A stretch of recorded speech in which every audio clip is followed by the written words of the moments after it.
Be. Be. Gising na. Bukas na. 8 na tayo. 5:30 na. Okay. Hi mga best. Good morning. Welcome back sa aking probinsya, sa aking bahay. Tulog pa siya. Pwede pa siya matulog. Ako pwede nang mag-prepare. Yan. Good morning ulit mga best ko. Isa sa mga namiss kong gawin sa buhay ko, yung duty ko sa buhay bilang magulang. Full time. Pagsawag natin siya ng kanin. At saka iprito ko ng itlog para sa kanyang almusal. Talagang namiss ko to sobra. Hindi ko to pinalalagpas yung pagkakataon na talagang pag may oras umuwi talaga ako. Magluluto lang ako ng sinangag at saka fried egg para sa breakfast niya. Hatid sa school, bibili ako ng baon niya pang tanghalian. Good morning!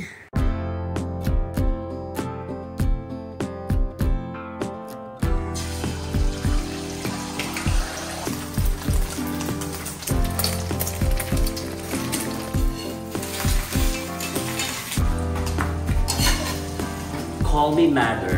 Duty muna. Ang best. Ating binata. Ayan.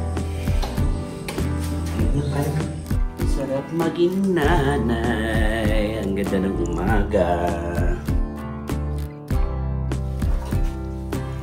Ayan. Thank you po, Tita Annie.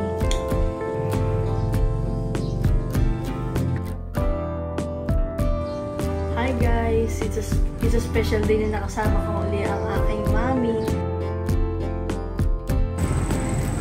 Leo mo sa school na ka. Okay, Jeff. Nakatid na tayo. Ngayon naman, punta na ako sa palengke para bumili ng kanyang pananghalian, tsaka merienda, tsaka prutas. Tapos, nadala ko sa lola ko dahil mayroon tayong bibigay na vitamins. Galing sa aking tita na binigay ng kanyang anak.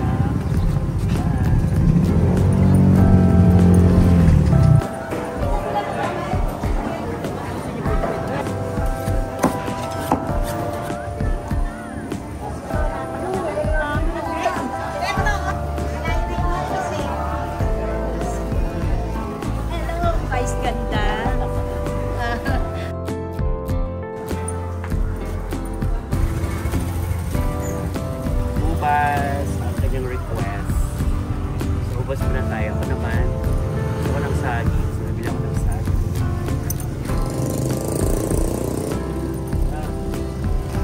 Dito ako sa pwesto ng lola ko dahil may padala sa'yo vitamins ng kita.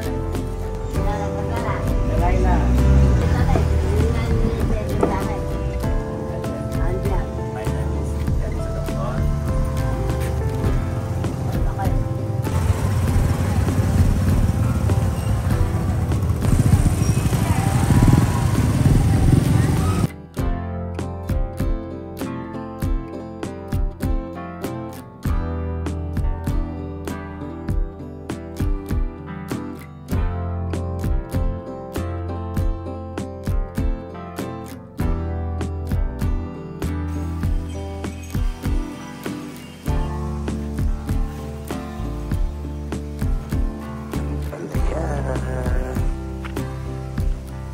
Gulayan sa sariling bakuran.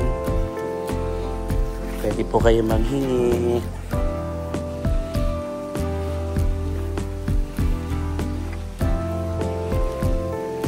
May natira pang sitaw.